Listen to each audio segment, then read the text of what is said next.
음, 오전 시간에는 테라와다 불교사, 오후에는 수행에 관한 것들 하고 했었습니다. 근데 테라와다 불교사 목표를 풀려 있어요?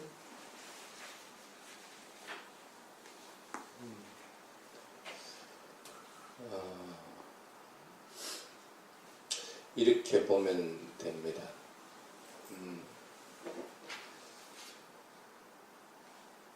깨달음의 성자에 이르는 사람들은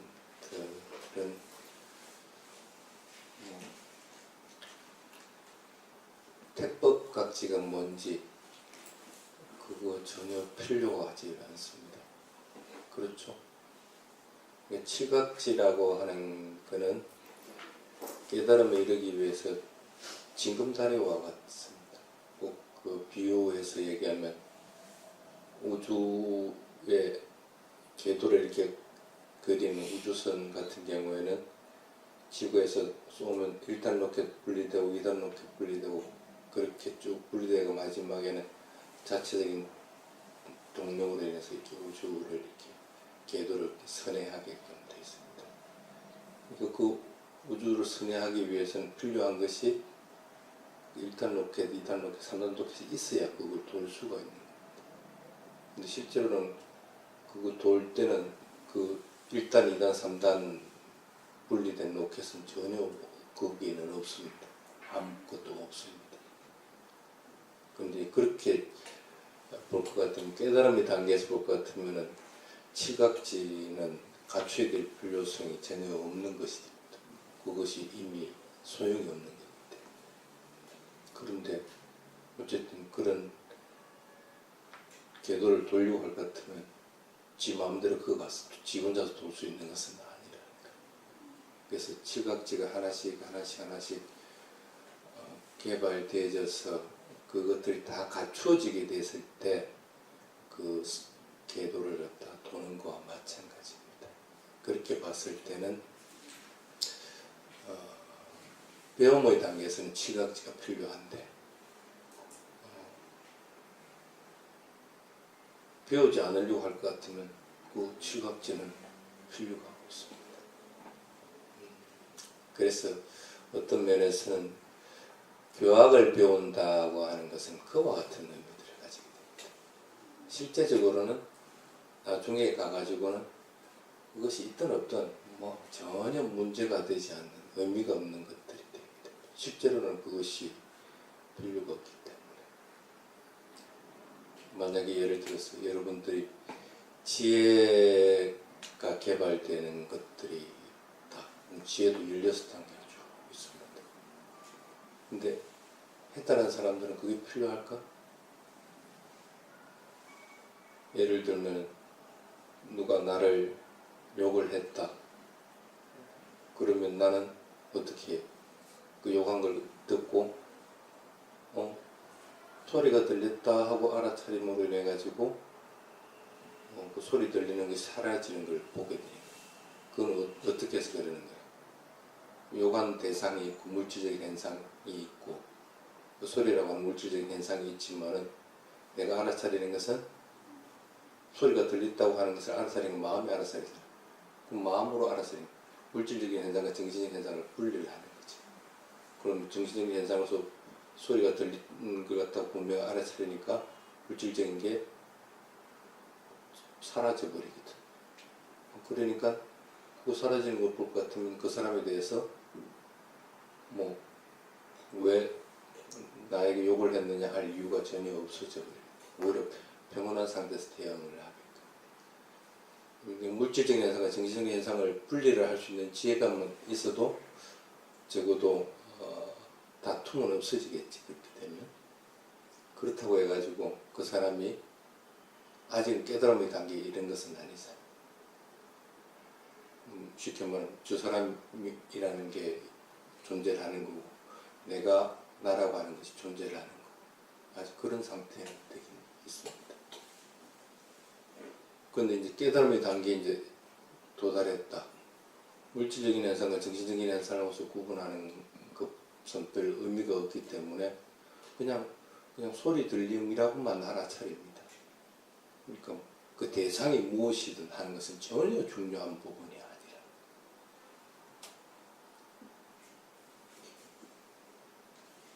그렇게 칠 것 같으면은 물질적인 현상과 정신적인 현상을 내가 지금 알았다 해가지고 그것이 깨달음하고는 관계없는 건데 단지 단계인데 내가 그거 알았다 해가지고 좋아하고 날뛸 이유도들도 사실은 별로 없는 거예요. 그것이 깨달음 단계에 들어가서 성자의 입장에서는 그것은 별 의미가 없는 겁니다. 마찬가지로 테라와다 불교사를 알고 있다. 그 여러분들한테 나중에 무슨 의미를 가지겠나? 의미 별로 없죠. 테라와다 불교사를 읽겠다 해서 내가 좀 더 이제 테라와다 불교에 대해서 조금 더 이해를 하는 폭은 좀 넓어지고 이렇게 이 불교 유지되기 위해서 참 어렵게 그걸 지켜왔구나 하는 것을 아는 것으로 인해서 환희심은 일어나겠지. 환희심은 일어나지만 그렇다고 해가지고 그것으로 인해서 깨달음에 이르는 것은 아닙니다. 근데 왜 추가한 스님들은 교학을 반드시 배우라고 해서 배우게 될까? 왜 그래요? 그 속에는 테라와다 불교사도 있고 뭐 경전들도 있고 뭐도 있고 기초적인 서비들도 있고 다 익혀야 돼. 그러니까 해수에 따라서 1년 지나면 2년 지나면 배워야 되는 것들이 다 정해져 있다. 왜 그렇게 딱 만들어놨을까? 그건 내가 깨달음하고 전혀 관계없는데 이렇게 보면 됩니다. 여러분이 대상을 알아차리고 있다. 그러면 걸어갈 때는 걸어간다고 알고 소리가 들리면 소리가 들린다고 알고 그렇게 하고 있는 것이 삿띠다. 삿띠는 맞긴 맞습니다. 근데 그거 모르는 사람이 있어? 그건 태어날 때부터 아는 것들입니다.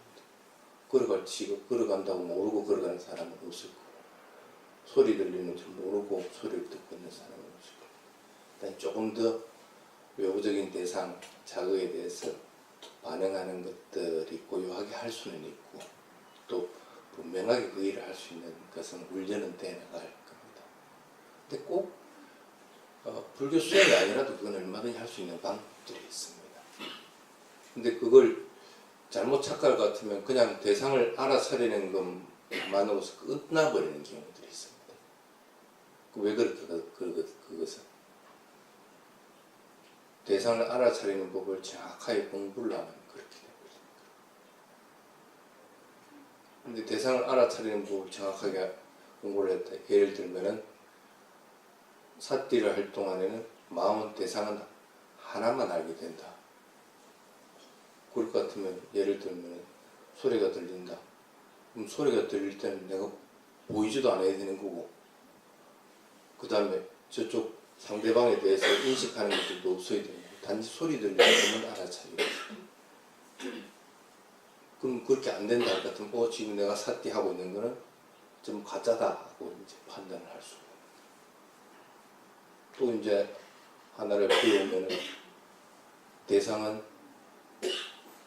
어떤 경우든지 대상이 되어 있다, 무상한 것이다 하고 배웠다 할 것 같으면 소리 들리는 것도 대상이기 때문에 소리 들리는 것이 변해가 일어났다가 사라지고 하는 것들이 보여야 되는데 나는 그렇게 지금 소리 들리는 걸 알지 못한다 할 것 같으면 내가 이거 지금 하고 있는 것도 가짜 얘기를 하고 있다 판단할 수 있다. 배운다는 것은 그런 문제죠. 이 배움을 통해 가지고 내가 수행을 할 것 같으면 좀 더 깊이 있게 진짜 그것만 이렇게 팍 파고들어서 이렇게 할 수가 있는 역할들을 할 수가 있는 겁니다. 근데 그렇지 않고 그냥 배우는 것하고 수행하고 분리가 돼버린다. 그럼 못 얻었을 거라고. 그건 의미가 없어요.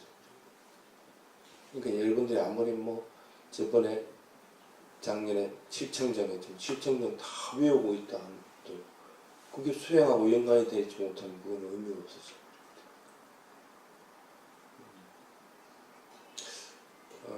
사실은 지금 또 하나를 만드는 칠각지 부분을 지금 여러분들한테 해주려고 그걸 지금 자료를 만들고 있는 중입니다. 근데 사실 오늘 좀 시간이 더 며칠 뒤로 미뤄졌을 것 같으면 아마 칠각지를 가지고 와서 했을 건데 아직 그게 완성이 안 돼가지고 꼭 가져오지 못해서 다음 달에 칠각지 부분을 할 겁니다. 칠각지는 어떤 겁니까? 자신의 능력을 최대한 발휘하게끔 만들어주는 요인들입니다. 깨달음을 이루기 위해서. 그럼 칠각지를 배울 이유가 있는 거예요. 그런데 자신의 능력을 자꾸 저하시키는 것들은 뭐가 있어요? 5가지 장애들. 장애가 일어나면은 깨달음하고는 관계없이 자꾸 반대 방향으로. 그러니까 5가지 장애와 칠각지는 항상 반대 방향이에요. 요 연관관계를 갖다 잘 설명을 해줘야만이 이게 이제 수행하는 데 도움이 되는 거고, 그래서 요게 일어났을 때는 이것을 제거를 하고 이쪽 방향으로 가도록 해야 돼요. 그런 역할들을 합니다. 그래서 다음 달에는 그걸 하고, 오후에는 그래서 그 대신에 여러분들이 일반적으로 알고 있는 발정도 부분에 대한 걸 수행해서 이런 부분들이다 하는 것 같아요. 수행하고 연관시켜가지고 하는 것도 하게 돼 있고 그렇습니다. 그래서 오전에 배우는 그 테라와다 불교사라고 하더라도 그냥 그 내용을 숙지하려고 할 것 같으면 큰 의미가 없습니다. 큰 의미가 없지. 그 대신에 어차피 테라와다 불교사는 수행하고는 실질적인 관계가 없는 겁니다. 단지 그것이 여러분들하고 관계가 있으려고 할 것 같으면 마음에서 그걸 배우면서 이 부처님이 설한 가르침을 갖다 그대로 전해오는 이 역사에서 얼마나 쉽게 말하면 부처님 가르침이 소중하게 하면 이랬을까 하는 것들을 되돌아볼 수 있는 계기들입니다. 그래서 부처님이나 부처님 가르침에 대해서 관심을 더욱 일으킬 수 있는 그런 요인들은 될 수가 있습니다. 그렇게 테라와다 불교사를 접하려고 해야 되지, 그렇지 않고 그냥 교리적으로만 자꾸 받아들이려고 했으면 그거는 어찌 보면 남하고 싸우기 딱 좋은 상태가 됩니다. 마찬가지로 이게 테라와다 불교사가 이게 내가 얘기하는 것이 아니고 일반적으로 테라와다 불교권에서 배우는 것들을 가지고 하는 건데, 이걸 그대로 이렇게 한다고 하더라도 테라와다 불교권에서는 그걸 듣고 관심을 일으키는데 한국에서는 하면 욕할 거라 또 아마 그런 차이가 있습니다. 그래서 여러분들 적어도 이것 가지고 그 사량 분별을 일으키려고 했어요. 단지 테라와다적인 입장에서 그 불교사를 배우는 것이고, 또 내가 만약에 한국 스님이었다 같으면 한국 스님 입장에서 뭐 한국 불교사를 한다든지 아니면 그냥 불교사를 한다든지, 불교사의 항목 중에서 테라와다 불교를 갖다 끼워여 가지고, 그러니까 한국 불교 대성 불교적인 입장에서 테라와다 불교를 바라볼 수는 있겠지. 그래서 아마 여러분들이 알고 있는 테라와다 불교사라고 하는 것은 대성 불교적인 입장에서 아마 바라본 불교일 거라. 그러니까 원래 불교에서 대성 불교와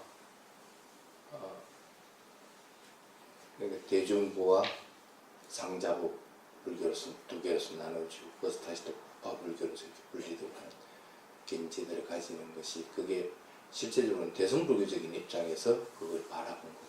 테라와다 불교권에서는 어느 나라에 가더라도 그런 입장으로서 그걸 배우지 않습니다. 그래서 왜 자꾸 한국에서 하는 거하고 틀리느냐고 하지 말고, 테라와다 불교도의 입장에서 불교를 바라보는 입장이라고 이렇게 생각을 하고 볼 수 있도록 이렇게 하십니다. 근데 이거는 뭐 큰 의미를 가지는 것은 아닙니다. 단지 이런 것이 있었구나 하고 아는 것 정도이기 때문에 이걸 세세하게 이렇게 할 이유도 없습니다.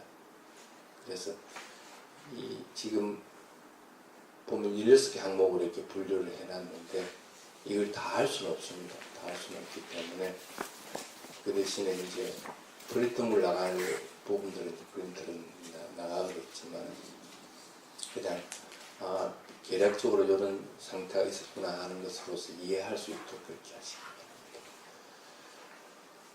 바랍니다. 오늘은 1차 일집 앞에 부분까지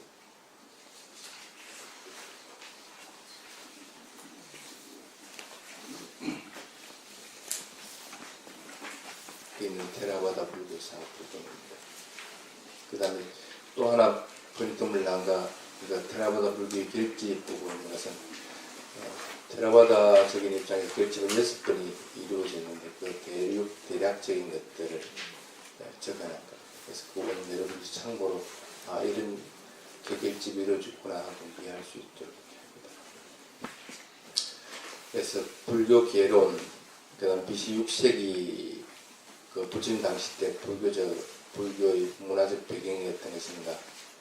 그다음 여러분들이 잘 오해하고 있는 부처님 탄생, 출가, 성도, 인멸 시기가 언제인가. 그 다음에 네 번째 부처님 시대의 왕들은 큰 의미는 없습니다. 그거까지만 할 수 있도록 하겠습니다. 불교 개론에서 뭘 다뤄놨느냐 하면 과연 여러분들이 불교를 배울 때 뭘 배워야 될까? 예를 들면은 처음에 한국 왔을 때 다른 스님들하고 이렇게 조금 그 의견들이 안 맞았던 것이 뭐냐면 나는 태국 방식으로 그 3기 5개를 주고 하거든. 다른 스님들은 버마에서 개를 받고 거기서 수행을 하고 왔으면 버마 방식으로 개를 이렇게 줍니다. 그런데 어떨 때는 나도 버마 방식으로 주기도 하고 아니면은 오늘 같이 이제 약식으로 해가지고 개를 주기도 합니다. 그러니까 왜 똑같이 안 하고 자꾸 이랬다 저랬다 하니까 자꾸 헷갈린다. 아까도 했지만 5개 끝나고 나면 이마니 반짜 시카바다니 사마디야미 그걸 먼저 3번 하라고 해가지고 그걸 3번 했는데 이번에는 이마니 반짜 시카바다니까지만 하고 사마디야미는 빼버리고 나서 바로 실내나 수카등이한테 이렇게 연결해 버리거든. 왜 그렇게 하느냐는 거죠. 근데 사실은 그게 내가 틀리게 하는 것이 아니고 그렇게 하는 방식이 있어. 그러니까 이와 같이 5개를 잘 받아 지니겠습니다 하고 할 때는 여러분들이 해야 되는 건데 이와 같이 5개를 잘 받아 지니면은 할 것 같으면 사마디야미가 빠져버립니다. 잘 지니면은 이런 이익들이 있다 하고 할 때는 그건 스님이 할 때는 사마디야미 빼버리고 이렇게 연결해가지고 하는 수가 있거든요. 그래서 그거는 이제 빨리어를 어느 정도 이해를 하고 있는 사람들은 그걸 아는데 모르는 사람들은 이제 그렇게 한다. 마찬가지로 부마 방식 같은 우가사부터 해가지고 시작을 합니다. 그러니까 우가사는 쉽게 말하면 그 찬탄하는 사두와 비슷한 역할들을 합니다. 그래서 그 방식으로 이제 하는 사람들은 이 방식이 또 안 맞으니까 좀 이상하다 이렇게 하고 독송하는 음성도 조금 차이가 나는 거고. 근데 왜 이럴까? 왜 이런 거 가지고 시시비비를 가릴까? 중요한 건 안에 내용물인데 3기 5개를 주면서 나무 따사 안 하는 경우가 없고 부땅 사라낭 안 하는 경우가 없고 빠나티빠따 안 하는 경우는 없는데 3기와 5개는 반드시 하게끔 되어 있는데 중요한 건 그건데 3기 5개를 받는 건 그게 중요한 건데 그 딸이 붙은 것들 개를 청하는 문장이라든지 뭐 뒤에 이와 같이 개를 시키면 어떻게 된다든지 하는 그런 부분이 차이가 나는 가지고 왜 시시비비를 가릴까? 물론 전통이 그렇게 전통적으로 해왔던 겁니다. 근데 전통은 걔네가 아닙니까? 걔네잖아, 하나의 걔네. 전통이라 하는 것은 하나의 걔네입니다. 걔네로 생성되어 온 겁니다. 그래서 걔네의 5가지 분류 중에는 내가 형성된 걔네도 있고 전통적으로 내려오는 것들도 있고 하는 것들이 포함이 됩니다. 그러니 그걸 걔네는 어쨌든 제거를 해야 되는데 그건 왜 그걸 제거를 안 하고 자꾸 그걸 가지고 시비를 붙느냐는 거예요. 조금 이상하지 않아요? 불교를 배우려면 그걸 배워야 되는 것이 아니라는 거예요. 중요한 알맹이를 배워야 되는 것이지 밖에 것 가지고 자꾸 시비를 붙지 말아요. 어떤 경우든지 그것은 그것대로 인정을 해줘 버리는데, 그래서 버마 사람들이 많이 있는 곳에 버마 현지인들이 있는 데 가서는 버마식으로 내가 하면 되는 거라. 스리랑카 사람들이 많이 있는 데 가서는 스리랑카식으로 하면 돼. 그걸 못할 경우에는 그냥 나는 버마식 모르니까 나는 태국식으로 하겠습니다 하고 태국식으로 하면 돼. 그러면 일반인들 그냥 태국 방식으로 또 따라 하면 되는 거야. 그게 이제 이 불교 개원에서 얘기하는 부분. 어떤 경우는 스리랑카에는 스리랑카 방식, 스리랑카 불교가 있고, 한국에는 한국 불교가 있고, 버마는 버마 불교가 있다. 그러니까 버마 불교라고 하는 것은 버마식 불교인 것이지, 그는 하나의 행시인 것이지, 그리고 스리랑카 불교라는 건 스리랑카식 불교라는 거야. 그 행식인 것이지, 그 행식이 맞는 것은 아니라는 거야. 그렇지만 그걸 애써 무시할 필요도 없다는 거야. 그냥 그것들을 인정을 해주고, 그 속에 중요한 거는 알맹이는 똑같기 때문에 알맹이들만 줄이면 돼. 그래서 한국에서 있다 해가지고 그러면 나는 한국 방식으로 해야 되느냐.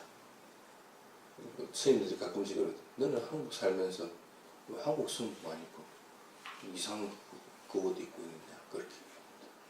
그럼 내가 그렇게 따라야 됩니까? 그렇게 따라야 됐을 때 잘못되는 것이 있는지 없는지를 살펴봐야 돼. 전통이라고 하는 것은 그런 것들입니다. 알맹이에 비춰봤을 때 행식을 규정하고 있는 것들이 이 알맹이 내용하고 부합되는지 아니면 반대 방향으로 가는지를 살펴봐요. 아마 내가 한국 성부를 입혔을 것 같으면 당연히 저녁도 먹고 그 다음에 여러 가지 제사나 여러 가지 의식들도 하고 이렇게 해야 될 거예요. 근데 불교 4분율이든 5분율이든 어디를 보더라도 그렇게 해라고 하는 것은 없어. 테라바다 불교하고 대동소이해. 비슷비슷해. 그러면 적어도 내가 기본적인 그 출가한 스님들은 이렇게 살아야 된다 하는 것들을 그대로 견지해 나가려고 할 것 같으면은 적어도 한국에서라고 해가지고 한국식으로 살아가서는 안 된다.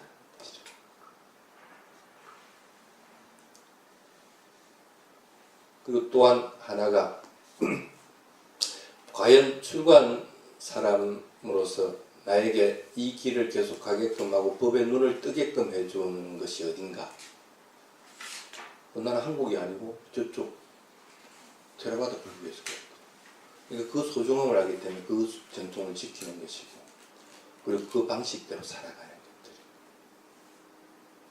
여러분들이 만약에 불교에 대해서 눈을 탔던 것이 어느 스님으로 인해서다.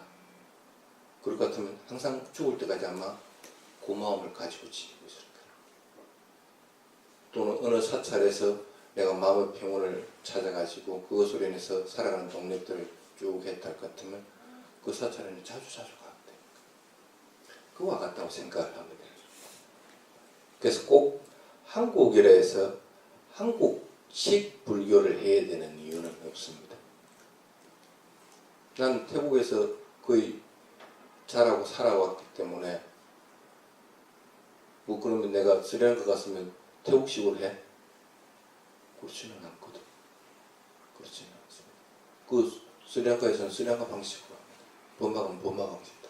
그런데 그쪽에서는 크게 문제가 안 됩니다. 본질을 훼손을 안 하기 때문에. 근데 본질을 훼손하는 영역에 올 것 같으면 문제가 틀려져 버립니다. 그래서 불교를 바라볼 때 여러분들이 항상 그 점을 잘 살펴봐야 됩니다. 만약에 예를 들어서 제가자로서 살아가는 방식에 대한 것들을 쭉 공부를 했다. 그렇다면 제가서 살아가는 방식은 뭐 저쪽 테라와다 불교가나 한국이나 대동소이합니다. 근데 여러분들이 그렇게 살지 못한다고 할 것 같으면 그건 잘못된 것이죠. 그건 바꿔야 되는 것이죠. 그래서 그런 의미에서 불교 개론은 어떤 경우든지 그 전통들이 있다고 하더라도 그것도 하나의 계뇌인 것이고, 그리고 그 계뇌라고 하더라도 그걸 무시할 이유는 없는 거고 그냥 인정해 주면 되는 것이고, 그 대신에 그 속에 있는 알맹이들을 여러분들이 분명하게 알아서 그것들을 취할 수 있도록 이렇게 잡고 해야 된다. 그런 의미입니다. 그 다음에 BC 6세기 불교의 문화적 배경이 있습니다. 6세기에는 어떤 게 있었습니까?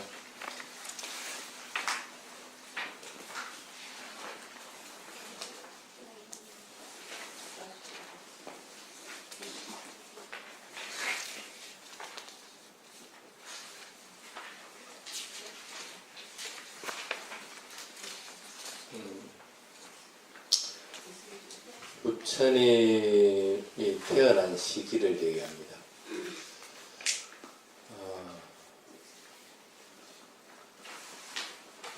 아마 이거는 여러분들이 대부분 알고 있을 겁니다. 그 바라문이란 그 인도의 거대 종교에 대한 반기로서 사문 집단이 생겨나게 됩니다. 그 사문 집단 중에 하나가 부처님입니다. 근데 그 사문 집단들은 바라문에 대해서 반기를 들다 보니까 각각의 주장들을 하게 됩니다. 각각의 주장들. 그래서 그걸 보통 부처님이 60이 다른 걔네들이다 하고 60도가 다른 걔네들이다 하고 얘기들 합니다. 근데 왜 불교가 태동할 수밖에 없는 상황이 됐을까? 왜 그럴까? 부처님 당시 때 6세기에 어떤 일들이 있어서 그럴까?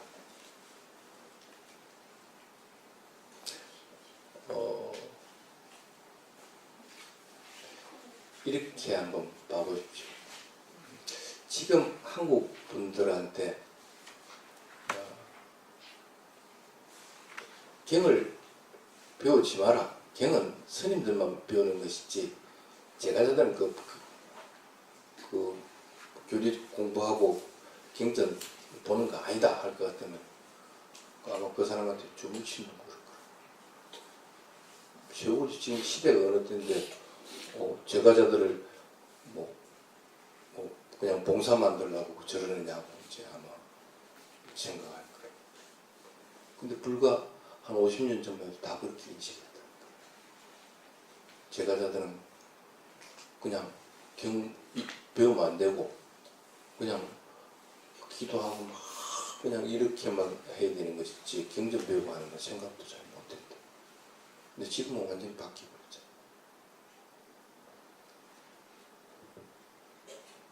인도 당시 때 인도 사회 자체는 그 전에는 바라문들이 거의 인도 사회를 이렇게 이끌고 가는 사회였습니다. 그런데 바라문이 아니라 이제는 쉽게 말하면 일반인 중에서 좀 똑똑한 사람이 나와가지고 그 똑똑한 사람들이 경제적인 이익을 취하고 또 왕이 되고 이런 사회로서 바뀌어 나가게 됩니다. 그러다 보니까 무조건 일반인들은 우매하게 그냥 내 말을 따르라 하고 하던 말이 안 통해. 안 통하게 되는 거예요. 바라문들이 모든 것들을 통제해가지고 끌고 가는 시대에서 이제는 바뀌어버리게 돼요. 경제적으로도 바람보다 더 부유해지게 되고, 정치적으로도 사회를 이끌어 나가게 되고, 이런 여러 가지 변화들을 겪게 됩니다. 그러다 보니까 이제 바람문들이 얘기하는 가르침을 그대로 이제 듣지를 않는 거예요. 지금 여러분들과 마찬가지. 왜 우리가 못 배워야 되는데? 하고 생각할 수밖에 없는 거예요. 그런데 배우려고 하더라도 이때까지 못 배웠기 때문에 자기 나름대로의 체계들을 만들어야 됩니다. 그러다 보니까 각각 다른 견해들을 주장합니다. 이쪽에서는 요 주장, 저쪽에는 저 주장, 각각 하게 됩니다. 그 중에서 가장 특출난 것이 그래도 불교고 또 자인화교고 그것들이 특출난 것입니다. 근데 그 두 개가 보통 특출난데 왜 이 두 개가 특출나게 됐을까?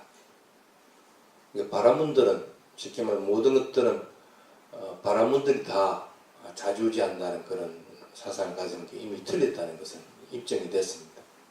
꼭 출가한 스님들만이 경을 볼 수 있다고 하는 것은 지금 사회는 통용 안 되는 것과 꼭 마찬가지입니다. 근데 불교가 어떤 점이 뛰어나서 불교가 그 바라문들을 얘기하던 걸 완전히 뒤집어 버리고 그 종교를 갖다가 없애버리는 길가들을 하게 됐을까. 그래서 부처님 이후에부터 인도는 바라문교가 없어져 버리고 바라문교가 바뀌어 버리게 됩니다. 이렇게 해서는 안 되겠다 해가지고 바뀐 것이 뭐냐면 힌두교로 바뀌고, 그 전에는 바라문이라고 브라하마라고 하는 창조신이 모든 걸 창조도 하고 지가 주물럭거리기도 하고 파괴도 하고 지가 혼자 다 했는데 이제 혼자 신인 가지고는 안 되겠다 싶어갖고 여러 신을 만들어냅니다. 이 신은 창조하게끔 하고 요 신은 파괴하게끔 하고 요 신은 뭐 유지하게끔 하고 이런 여러 가지들을 만들어서 하는 것으로 바뀌어버리게 되는 계기가 됩니다. 불교에서는 어떤 뛰어난 점이 있었을까? 왜 사람들이 불교에 복하게 됐을까? 신을 내세우지 않기 때문에 그렇습니다. 신을 내세우지. 다른 그는 새로운 종교가 태어난 분들이 주장하는 것들도 전부 한 신이 모든 것들을 좌지우지한다는 사상에서 또 다른 것으로서 바뀌어져 나가 있습니다.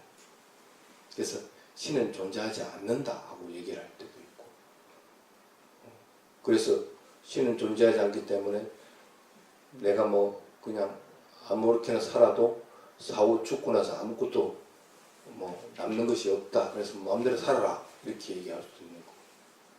그러니까 신에 대해서 존재 부정하고 그 다음에 긍정하고 하는 차이로 인해 가지고 여러 가지 사상들을 발전시켜 나갔는데 불교 하나만이 독특하게 신하고는 전혀 별개로 네가 잘하면은 이렇게 될 수 있다 하고 얘기를 합니다.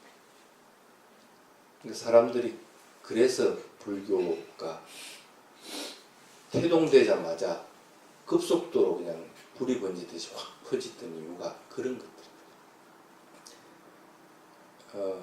그래서 인도에는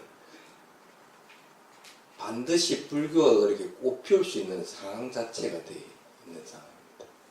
그럴 때 불교가 탁 튀어나오니까 사람들이 내가 열심히 노력하면 나도 신이 될 수 있네? 또는 내가 열심히 노력할 것 같으면 적어도 다음 세상에는 좀 더 좋은 세상이 태어나게 되네? 그전에는 무조건 정해져 있었는데 그렇게 바뀌게 됩니다. 그게 이제 BC 6세기 때 인도의 상황입니다. 그러면 부처님이 얘기한 것이 과연 뭘까? 뭘 얘기했을까?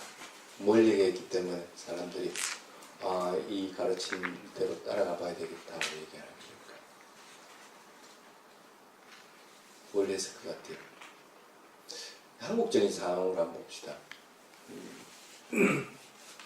스님이 보는 관점에서는 아직은 한국에 테라와다 불교가 뿌리 내릴 수 있는 상황은 아니다 보는 입장입니다. 그러니까 부처님 당시 때 인도의 상황이 돼야만 이게 불교가 퍼져나가듯이 되는데 한국적인 상황은 아직은 그런 상황은 아니라. 그러니까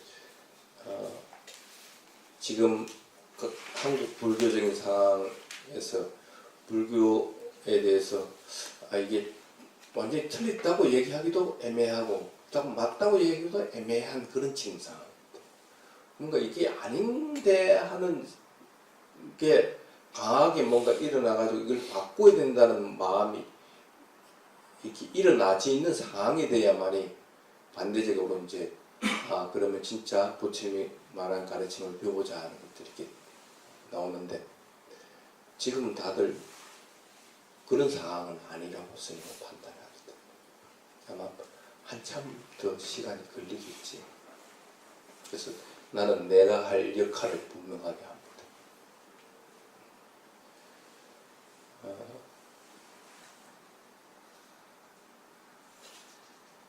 불교 부처님이 가르친 것은 이런 것들입니다. 여러분도 열심히 노력을 할 것 같으면 적어도 이 세상에서 살아가면서 잘 살아갈 수 있다. 지금 현재 적어도 행복해지게 또는 지금 현재 또 다른 사람들하고 조화롭게 다른 어떤 사람하고 구별 없이 동등하게 살아갈 수가 있다. 그리고 지금 여러분들이 더욱더 열심히 노력할 것 같으면은 이 세상을 뛰어넘어 버린다. 그러니까 내가 곧 신과 마찬가지 입장에 도달할 수 있다. 그전에는 신은 아주 높은 데 있다고 생각했는데 이제는 그렇지 않거든. 그래서 천상세계를 꿈꾸게 돼요. 여러분들 조건에서 극락에 가려고 생각하는 거. 그건 지금 자연스러워져 있잖아. 근데 예전에는 그걸 못했다는 거.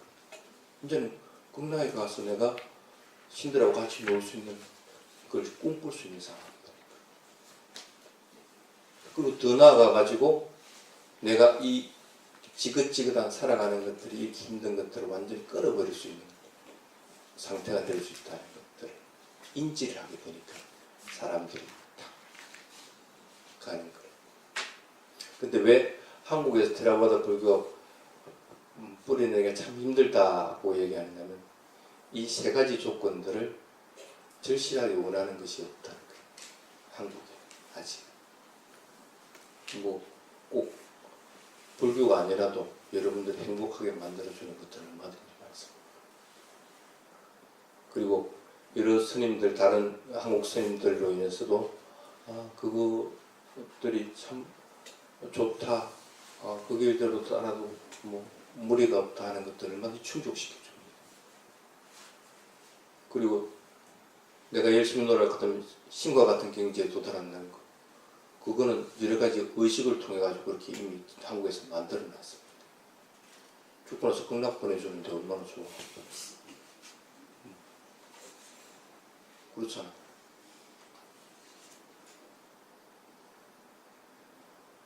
그 두 가지는 이미 한국에서 틀리든 맞든 간에 여러분들을 충족시켜주고 있다.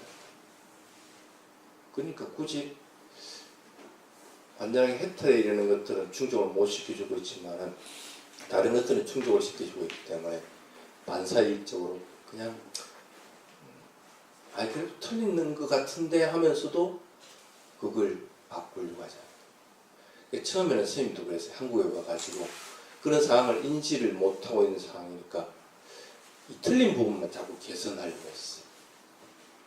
그러니까 죽고 나서 천국에 보내주는, 극락에 보내주는 것들은 이게 교리적으로 안 맞기 때문에 극락에 보내주는 방법을 갖다가 다른 방법으로 다른 의식을 통해 가지고 극락에 보내주는 것들을 갖다가 이렇게 채용을 했어요. 그래서 빨리어로 그 개송하는 것들 가지고 대처를 했습니다. 근데 처음에 스님이 한국에 와서 실수를 한 것이 그 부분이거든요. 근데 실제적으로는 죽고 나서 극락에 보내줄 수 있는 방법이 없는데 그걸 제도권이 있는 걸 갖다 그대로 도용해가지고 이 방법이 죽은 이들을 위해서 죽은 이들한테 아무리 얘기해봐야 뭐 극락에 갈 수가 없으니까 죽은 이들을 위해서 의식하는 것들을 갖다가 살아있는 사람들한테 의식을 하면 되지 않느냐. 그래서 지가 극락에 갈 수 있는 조건들을 짓도록 만들어주면은 되지 않느냐 하고 그렇게 이제 지용을 했어요. 그래서 의식도 너도 저 사람과 같이 죽는다. 그러니까 잘 살아라. 뭐 하는 것들 익혀주는 개송들을 했고. 이게 맞아.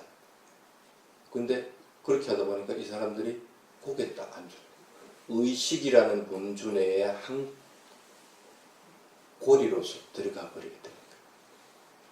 그래서 스님이 실수했던 것이 그 부분입니다. 그 부분은 의식이 아니라도 얼마든지 다른 방법으로 할 수 있는데 굳이 왜 그 의식에다가 그걸 집어여가지고 좀 만들었느냐는 거예요. 의식은 그게 필요가 없는 것일 것 같으면 가감하게 잘라버리게 되는 것이라. 잘라버리지 못하고 그냥 그 방식을 갖다 행식만 바꾼 것밖에 안 되는 거예요. 의식으로 인해서 여러분들을 구제할 수 있는 방법이 없습니다. 그러면 그건 그냥 의식은 없애버리는 거예요. 구제할 수 있는 방법이 없으니까 그걸 왜 행식을 바꿔가 했느냐는 거예요.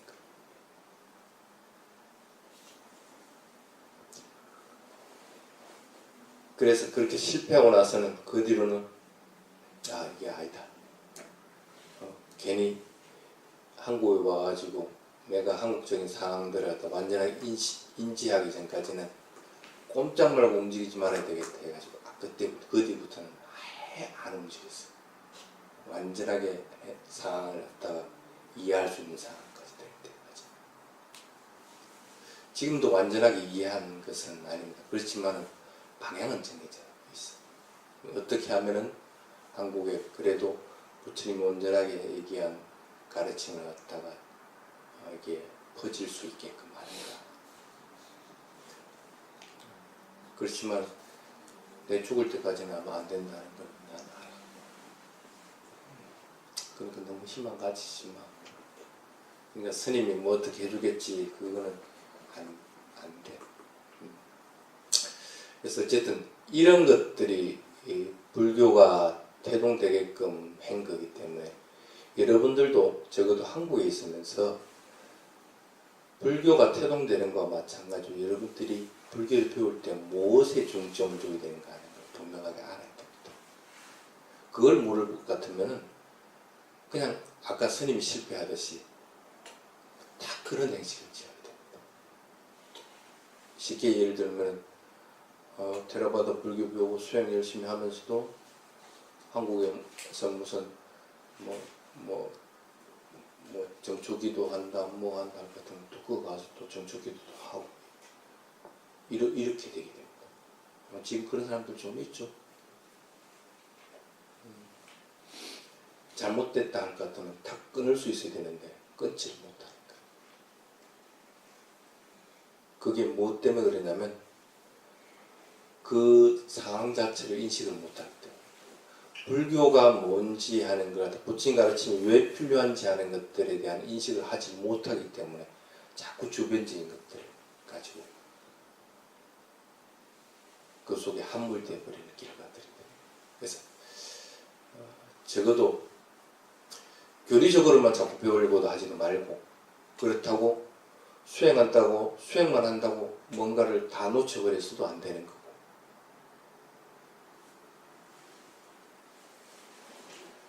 그런 의미에서 불교사를 배울 때는 중점 교육이 되는 것은 내가 뭘 중점적으로 해가지고 교육이 되겠다 하는 것들 갖다가 잘 생각들을 할 수 있도록 이렇게 됩니다.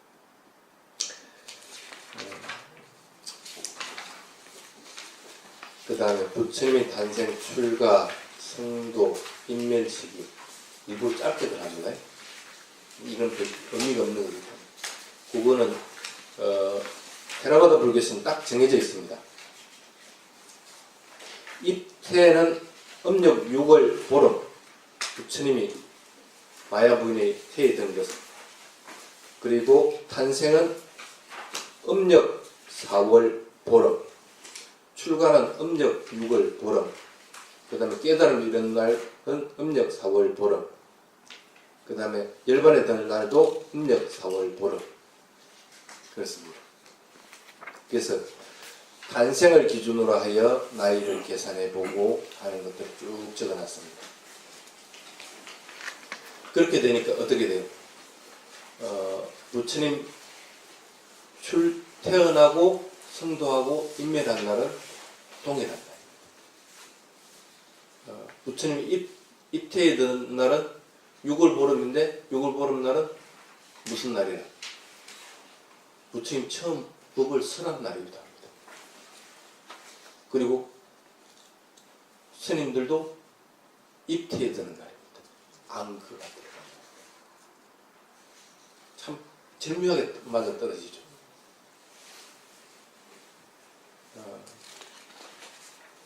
그리고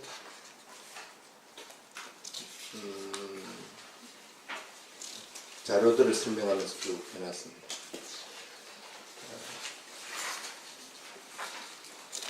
뒤에 보면, 그래서 부처님의 일대기를 정리해보면, 지금 이거는 세계적으로 다 공통된 겁니다. 그래서 불기면연이라고 치는 것들은 이미 전 세계에서 공통적으로, 그 전에는 부처님 탄생한 연도가 다 틀렸습니다. 중점 정기선, 뭐 여기서는 이 연도, 어떤 데는 뭐 BC 5세기, 뭐 4세기 각각 다 틀린데 지금은 전 세계가 동일한 것을 쓰고 있습니다. 테라바다 방식 그대로 아니다. 이게 1956년도에 이미 정해졌습니다. 그래서 여러분들도 이제는 이미 정해져 있는 상태인데 굳이 그걸 뭐 옛날 방식을 따라가지고 할 필요는 전혀 없습니다. 그렇기 때문에 이렇게 보면 돼요. BC 624년 부처님이 인간의 몸으로 태어난 때, 그 다음에 BC 595년 출가한 때, 그 달은 이미 앞에서 다 얘기를 했습니다. 그 다음에 깨달음을 이룰 때 BC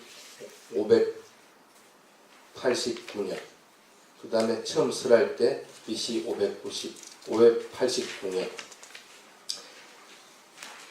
깨달음을 성취하고 나서 음력 4월 보름에 하고 나서 보리수 아래서 7일 49일 지내죠.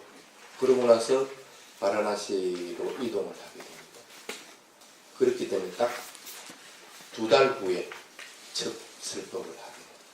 그러니까 그게 이렇게 문헌상으로 나와 있는 게 그냥 가짜가 아닌 게 인간이 하루에 걸을 수 있는 거리, 그걸 계산을 해보면 딱 맞습니다. 그게 쉽게 말하면 성도하는 날이 4월 보름이 되지 않았고 여러분 말대로 한국식으로 2월 보름이 됐다. 그럼 처음 법을 설한 날은 6월 보름까지인데 6월 보름까지는 그럼 몇 개월이에요? 4개월이 됩니다. 49일 뺀다고 하더라도 2달 반 너머를 갖다가 그 거리를 걸었다? 그건 군병이나 걷는 거리입니다.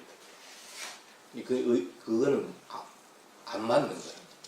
4월 보름에 깨달음을 이루어야만이 49일을 지나고 나서 걸음을 계산했을 때, 바라나시까지 가는 것을 계산했을 때 하루 1유순씩 계산해가지고 이렇게 해보면은 바라나시까지 갈 수 있는 거리가 돼요.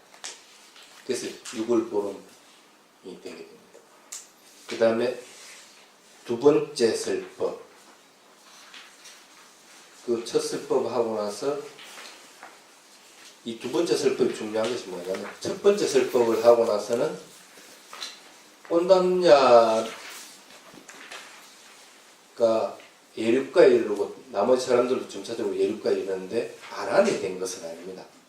아란이 돼야만 이제 부처님 가르침이 증명이 되는 건데 아란이 될 때가 두 번째 설법을 합니다. 그때 이게 아나탈라카나 숫자 해가지고 무아상언경을 설한 때가 있습니다. 그래서 무아상언경을 설하는 것이 굉장히 중요합니다. 나라고 하는 것이. 그래서 깨달음의 단계들이 보통 어떻게 진행이 되냐면 나중에 오후에 팔청도 하면 설명하겠지만 마음 평온해지고 구해지고 나서 그러고 나서 몸과 말과 마음으로 항상 선한 것들을 행하게 되고 그러면서 수행을 하게 되는 거고 그러고 나서 그렇게 하다 보면 유생견이 떨어져 나가고 의심까지 떨어져 나가고 하는 상태에서 그래 하더라도 자아의식은 끝까지 남아요. 그러다가 나라고 하는 것이 완전히 탁 떨어져 버리고 나면은 그때야 완전한 깨달음이 이르게 됩니다.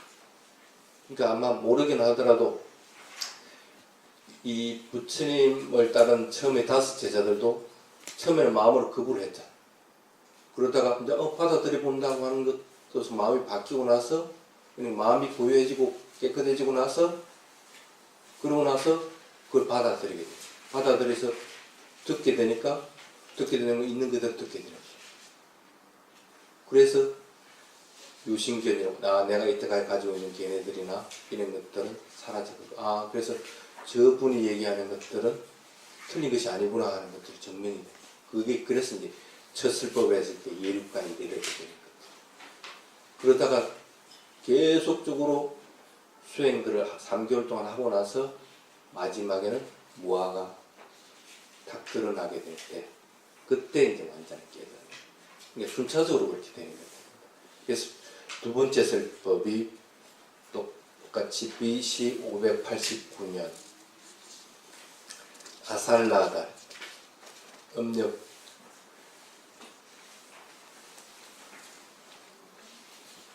6월 20일 목요일 그 다음에 그러고 나서 나중에 제자들이 생기고 나서 55명의 제자들이 생기고 나서는 전도선언을 하게 됩니다. 그러니까 바로 제자 생기자마자 55명이 그런 식으로 아란이 되고 나서는 바로 가서 이 가르침을 널리 전하라. 왜 그렇게 됐을까? 아란이 되고 나면 이제는 부처님 옆에 있을 이유가 없습니다. 지 혼자서 이 몸을 유지한 상태에서 이 몸을 완전히 버리기 전에 죽음을 맞이하기 전까지는 자기 혼자서 이제 조금 살아가야 됩니다. 혼자 살아갈 것 같으면 괜히 쓸데없이 모여가지고 있을 이유가 없잖아. 그러면 각자 흩어져 가지고 각각의 지역에서 살아가면 되는데 그렇게 살아가다 보면은 그걸 따르는 사람들이 생겨나게 됩니다. 그게 사실은 어떻게 보면 전도선언이 되니까. 그러고 나서 BC 544년에 부처님이 인멸을 하게 됩니다. 이게 이제 부처님의 탄생, 출가, 성도, 인멸 그 시기는 여러분들이 더 이상 오해해서는 안 됩니다. 그래서 그 시기는 이미 확정되어 있습니다. 그러니까 우리나라에 아주 예외가 되는 부분은 없습니다. 그래서 전 세계가 공용화되어 있습니다. 그래서 그 부분을 여러분들이 잘 이해할 수 있도록 할 거예요. 자, 다음 시간에는 1차 길지부터 들어가도록 하겠습니다. 오전에 여기까지만 하겠습니다.